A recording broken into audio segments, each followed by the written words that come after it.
Welcome to Legal Clarity, a podcast brought to you by Hatch Brenner Solicitors. Discover a blend of legal expertise, case studies, and real-life journeys that will inspire you.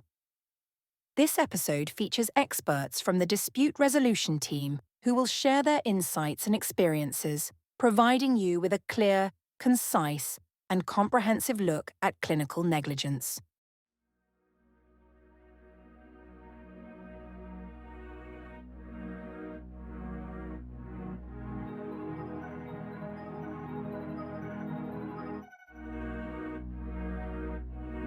I'm Sarah. I'm head of the dispute resolution department here at Hatch Brenner, and I specialise in clinical negligence claims and have done now probably for the best part of 20 years.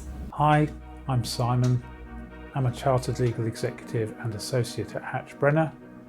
I've been undertaking personal injury work for 35 years or so and clinical negligence work for 10 years. I've always had a real passion for helping people. I always wanted a job involving meeting members of the public, and in my clinical negligence work I'm able to do that. It's really good to help people put their lives back on track and to help them in a complaint perhaps to the hospital, maybe trying to obtain an apology and getting back to normal life again after an accident or clinical negligence incident. I always wanted to do clinical negligence, probably from a very early stage in my career. I love medicine, just wasn't clever enough to be a doctor, so I went into the law and fortunately found a firm who also specialised in clinical negligence, so I had very good training.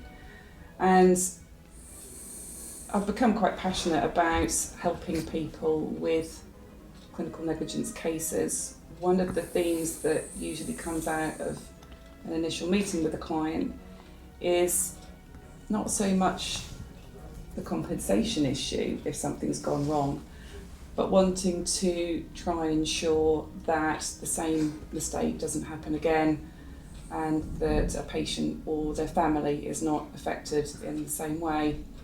And I think part of being a clinical negligence lawyer is helping the client, not only in terms of trying to recover compensation to put them back to where they should have been had they not have been injured, but also trying to ensure that mistakes aren't made again and that lessons are learned. So what do you need to prove in order to take forward a claim in clinical negligence? Broadly speaking, there's two elements you need to prove. Firstly, the breach of duty, which is also known as negligence, and also that the breach of duty has caused an injury. Just perhaps to give you a working example of that, say you fall off your bicycle on the way into work, you've got a very painful wrist, you go into the accident and emergency department, they will probably x-ray it. And in scenario one, they say to you, no, your x-ray's all fine, it's just a bit of a sprain, and send you home. When in fact, you've actually got a fracture. So if you remain in real pain, go back to A&E the next day, and they then pick up on the fact that you have got a fracture, having reviewed the x-ray again, they might just put you into a plaster cast, and there will have been no impact on the outcome for that injury. The outcome would have been the same whether you'd been treated the day before. Second scenario is that, say, 3 months go by and you struggle on with a painful wrist, just thinking it's a sprain, eventually then have to go back to the hospital because it's simply not healing. They then identify that there was in fact a fracture, but it's perhaps gone on to become displaced so that the bones have actually come apart, and you might then need surgery to fix them and might go on to have sort of longer term consequences as a result of that fracture. So the first scenario, though there was a breach of duty because they missed the fracture on the x-ray, there's probably no claim there because in fact the outcome for the injury was the same whether you were treated the day before or the day after. There would, however, be a claim in the second scenario because there you can show that you've suffered a poorer outcome as a result of the negligence, the breach of duty in not picking up the fracture on the X-ray. I carry out a range of clinical negligence cases, some dental cases I've dealt with before. I've also had claims where A&E have not properly diagnosed a fracture, for example. I had a lady fall off her horse and A&E didn't recognise that there was quite a nasty fracture to her eye socket, and she later had to have extensive repair work carried out, which would have been much less significant if it had been addressed sooner. Sadly, I deal with cases where people die, often older people in hospital who haven't properly been assessed and cared for. They may have dementia.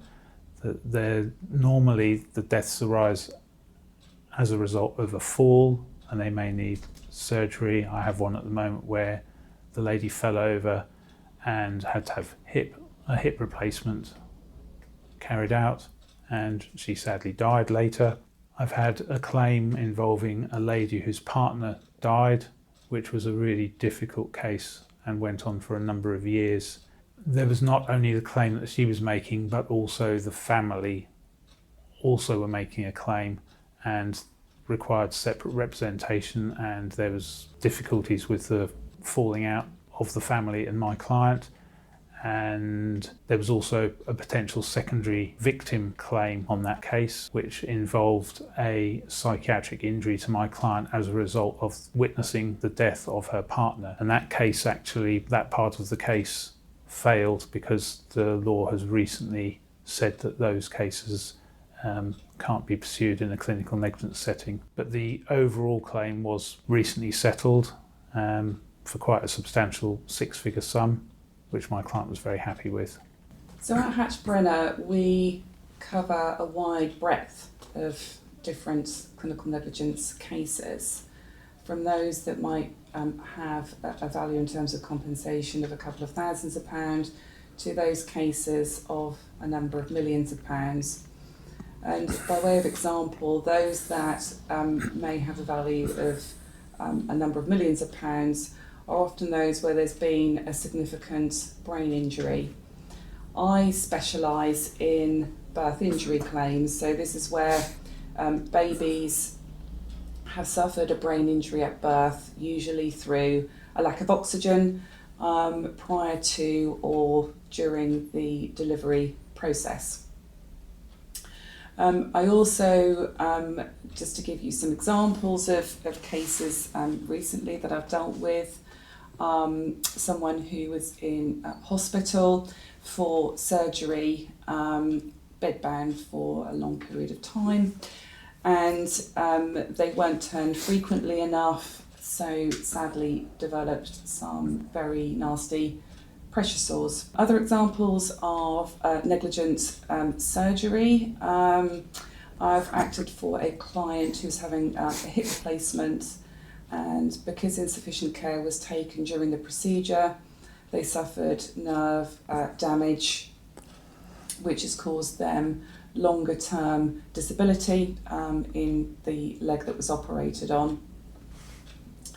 I also deal with a number of cases where sadly the person involved has died, and often the family will come to me for advice not only on whether there might be a claim, but also for assistance and representation if there is to be an inquest into the death of that person.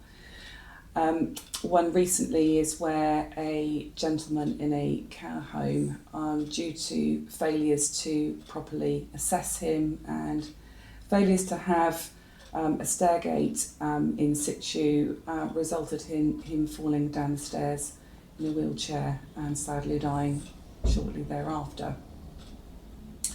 Other examples are delay in diagnosis. So a client who had a heart scan where there was a failure to properly review the scan, so there was a delay in diagnosis of the heart defect. And another example is a lady who, during a caesarean section, suffered an injury to one of the major blood vessels around the womb, which is a recognised complication of caesarean surgery. So it wasn't negligent, but the failure was the fact that they failed to identify the bleed and to repair it before closing her up. She went on to suffer a significant hemorrhage and was subsequently very poorly, but fortunately did eventually make a full recovery. So that's just a snapshot of some of the cases that I deal with. So, what can you do if you think you've been the victim of clinical negligence? You may want to find out what's happened. You may want to receive an apology. The starting point can often be making a complaint. There is an NHS complaints procedure which you can follow. It's available, you can find it on Google. We also have a sample NHS complaints letter on our website.